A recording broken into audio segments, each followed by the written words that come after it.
Today we're talking about a brand new trend for 2020, how to make it, and whether it's worth your time.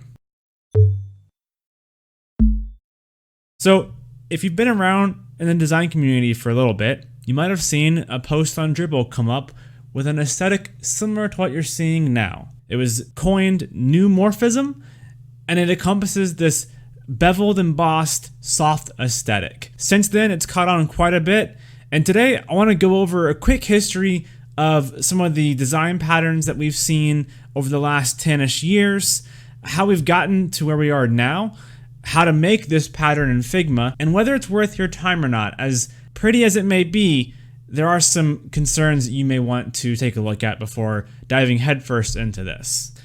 Let's go ahead and take a look at a quick history. Back in the early 2000s, we had Web 2.0, which was encompassed by GIFs on the web and bright colors and all kinds of Photoshop filters and bitmap images. For those who grew up in that time, very familiar with that aesthetic. Finally, after dealing with Web 2.0 for many years, we saw a new design trend finally come about through the early iOS versions in the form of skeuomorphic design. This was a realistic approach to design, trying to mimic the real world. It only lasted a couple years, but many to this day still look back to those years with fondness and love in their hearts. And then after that, we transitioned onto flat design. We weren't on skeuomorphic for too long, and some may say that's a bad thing, but we accomplished a lot with flat design, and flat design has evolved quite a bit over the years since it's made its first debut. If we take a look at what's different between skeuomorphism and flat design, we really quickly see a loss of detail, but an emphasis on the silhouettes. So skeuomorphism was this idea that we wanted to recreate the real world in our digital designs, whereas flat design showed how important it was that this interface was on a screen. We took away the need to recreate reality, wanted to create interfaces that were better suited for digital mediums. You can see that through these designs, there's a focus more on the colors and the shapes and less on the realism of what is in those shapes. Now we take a look at how flat design compares to neumorphism or neumorphic design. Right away, we see that we're gaining back some of those details and that depth from skeuomorphism. I like to think of neumorphism as a combination of flat and skeuomorphic design. And in this image, you can already tell how that's really being accomplished. If we go ahead and focus in on this more, we can see that flat design has a heavy emphasis on silhouettes, layers, and elevation of items. You see that a lot in material design, which you could argue has a bit more skeuomorphism in it, but it's really just flat design with an emphasis on how light behaves and a really well-structured visual hierarchy with its shadowing system. You can easily tell what is on top of something else based on its shadow and its depth. And then we look over at skeuomorphism and we see this very soft, very pastel, clean interface that has this beveled, embossed kind of pushing through an underlayer effect. I look at skeuomorphism as this idea of like vacuum forming over real objects. You know, if skeuomorphism was an idea of recreating reality and flat design was an idea about showing the silhouettes of the content, I see neumorphism as a physical item being vacuum formed. And you can see the valleys that it leaves as you have an elevated object through the base layer. And that leaves you with this very aesthetic and unique look that is both realistic, but also very stylized. Let's take a deeper dive into how you would compare a flat design to a neumorphic design. On the left, we have a flat card. This is your traditional material design card. Nothing super special about this. In this situation, it's got a white background, a very slight drop shadow, and rounded corners. And on the right, we have a neumorphic card. This uses that beveled, embossed look and that kind of pushing through the underlayer almost like you're putting a hand through a t-shirt and that t-shirt's falling down around it. We see that here on this neumorphic card. Now, how do we go about creating that? Well, it's important to understand why this visual design is happening. Material design really had a big emphasis on realism while still remaining a flat design system. Its realism was based in how the visual hierarchy was handled with the shadowing system. So the higher the object, the bigger and lower the shadow was, and that helped you visually see where these things were. Neumorphism in its current form really only has a two-folded visual hierarchy.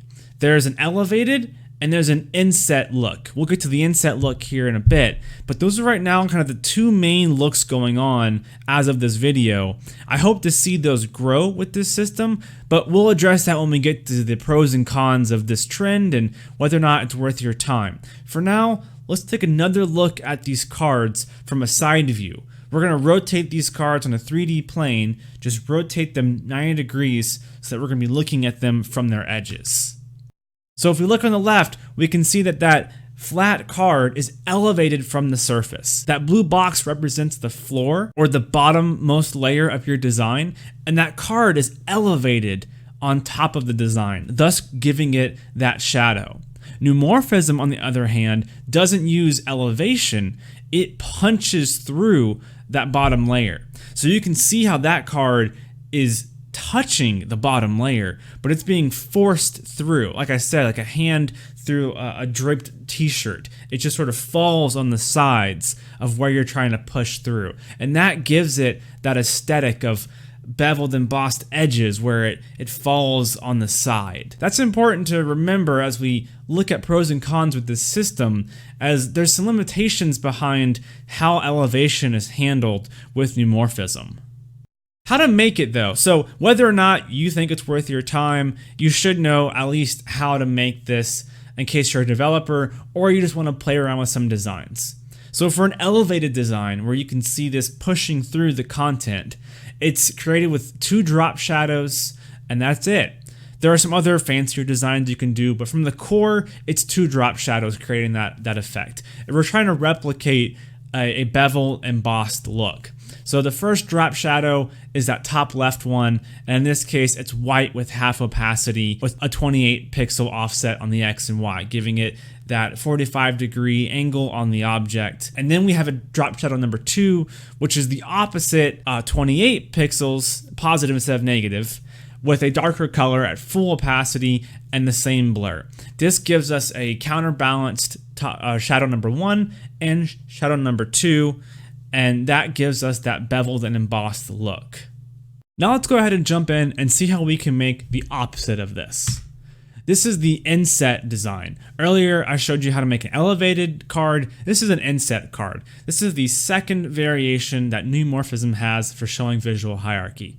To make this look, use an inner shadow instead of a drop shadow, set both opacities to 100, and use colors that help show this object is being pushed back into the floor of your design. I didn't mention this earlier, but it is worth noting, with this current design, with Neumorphism, it's important to have the background of the card or whatever you're using this for, they need to match. So the card color and the background color in this example are the same. That helps create this look. I've seen variations on this and using modified colors, but do so sparingly, as using that kind of breaks this aesthetic a bit. However, as any new trend grows, there is room for adaptation, so maybe this is the area for you to try and help with some of the issues I'm going to mention here in a second that Neumorphism has. Now let's dive in and talk about the pros and the cons. Since we've seen how to make it, we've seen some background and how design trends have grown recently. Should this one have any merit? Should we spend our time learning this one? Well, I guess we can start with the pros. It's a new trend, so it's great that it's something fresh. As designers, we should strive to keep our skills sharp, and that means we can't stagnate in what we're doing. That's important for us then to look at new trends, practice them, use them, even if we don't plan on having that implement in the real world or in a real project or in our work. Maybe it's something we do with our free time just so we can practice, be aware of what's going on in design trends, and just to keep us sharp and our skills practiced. It's also a nice soft and clean UI. This is a bit of a break from some of the more vibrant colors we have across the board today and sharper edges. So if your design calls for very soft, smooth looks, this might be something for you, perhaps on a smaller project. Now, I've been as nice to it as I can. However, now is the time for me to mention that I am not a huge fan of this trend, because these cons are very important to me in my personal designs and should be important to you if you're working on a consumed product. First one is that the accessibility is extremely poor. Because of the aesthetic, the contrast values don't work. There's no accessibility in terms of the colors being used here. And breaking that by adding more vibrant or strong colors breaks the aesthetic and already begins to shift away from neumorphism. So it doesn't hold up to that test, which is extremely bad for anyone with poor eyesight, low resolution monitors or devices. You start losing the visual hierarchy of this because you only can do one layer realistically. You can go up or you can go down, but you can't start stacking objects because you'd end up with this extremely cluttered mess and the colors would begin to blend together and you'd have no idea where those things are at. It's also, I think, too weak to carry a full product. I don't see this being used outside of pet projects, something to do for fun, small single page apps to control some IoT device, some sort of small monitor on your fridge, something fun. But a full product, this would not support. There's no really clear way to make buttons that have clear states. And when you start getting into modifying that, again, you start breaking out of neumorphism and you're going back to flat design looks. I don't see this working well for any sort of complex system of modals or windows or cards. Because again, that visual hierarchy issue, it really limits your ability to use this in a more complex application. As well, we also have to think about implementation. On the web, we can use multiple shadows, so we are able to accomplish this look. Performance does begin to start taking a hit as you stack this technique. And I can't speak to other tech stacks, but you should be aware that not everything has that flexibility that modern web does. Speaking of modern web, I don't think this works on non-modern web devices, which you may not have to concern yourself with. I don't have to concern myself with them, but for those of you who do, be aware you may not be able to use this technique without having to revert back to an SVG-based approach or some other more clever technique. Well, that's it. Thanks for watching. I hope you have learned something new about neumorphism. I hope you are able to take this and find something to practice with, enjoy new design trends, but also be educated enough to figure out if this is worth your time outside of just a fun weekend project. I'll provide the link to this Figma deck in the description if you want to download it. You can see how the buttons were made, you can look at the cards and grab any resources you want from it. Feel free to use those however you would like. Until next time, I'm Max.